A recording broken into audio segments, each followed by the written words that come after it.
തമിഴിലെ സൂപ്പർ താര ചിത്രങ്ങളിൽ മിക്കതും ഇന്ന് ഒരേ സമയത്ത് തന്നെ തെലുങ്കിലും ഇറങ്ങാറുണ്ട്. അതിൽ ചിലത് മികച്ച പ്രേക്ഷക പ്രതികരണവും നേടാറുണ്ട്. എന്നാൽ മറ്റു ചിലത് പ്രേക്ഷകരിലും ബോക്സ് ഓഫീസിലും സ്വാധീനമൊന്നും ചെലുത്താതെ മുന്നോട്ടു പോകും.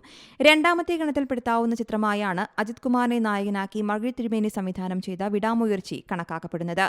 പട്ടുതല എന്ന പേരിലാണ് ചിത്രത്തിന്റെ തെലുങ്ക് പതിപ്പ് എത്തിയത്. തമിഴ് പതിപ്പ് എത്തിയ അതേ ദിവസം തന്നെയായിരുന്നു തെലുങ്ക് പതിപ്പും തിയേറ്ററിൽ എത്തിയത്. ഇപ്പോഴിതാ ചിത്രത്തിന്റെ ബോക്സ് ഓഫീസ് കണക്കുകൾ പുറത്തുവന്നിരിക്കുകയാണ്.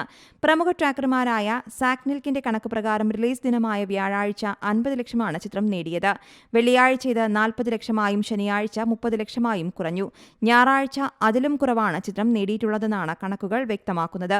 വെറും 19 ലക്ഷമാണ് പട്ടുതല ഞായറാഴ്ച നേടിയത്. അങ്ങനെ ആദ്യ 4 ദിനങ്ങളിൽ തന്നെ ചിത്രം ആകെ നേടിയത് 1.39 കോടിയെന്നാണ് സാക്നിൽക്ക് പറയുന്നത്. ഇന്ത്യയിൽ നിന്നുള്ള നെറ്റ് കളക്ഷനാണ് ഇത്. നിർമ്മാതാക്കളെയും വിതരണക്കാരെയും നിരാശപ്പെടുത്തുന്ന കളക്ഷൻ കൂടിയാണ് ഇത്. മഴവിൽ തിരുമേനി രചനയും സംവിധാനവും നിർവഹിച്ച ചിത്രം ആക്ഷൻ ത്രില്ലർ ഗണത്തിലാണ് ഉൾപ്പെടുന്നത്. 1997 പുറത്തിറങ്ങിയ ഹോളിവുഡ് ചിത്രം ബ്രേക്ക് ഡൌണിന്റെ റീമേക്കാണ് ഇത്. 2 വർഷത്തിനു ശേഷം എത്തുന്ന അജിത് ചിത്രം എന്ന പ്രത്യേകതയും വിടാമുയർച്ചയ്ക്കുണ്ടായിരുന്നു. News desk Zee Malayalam news.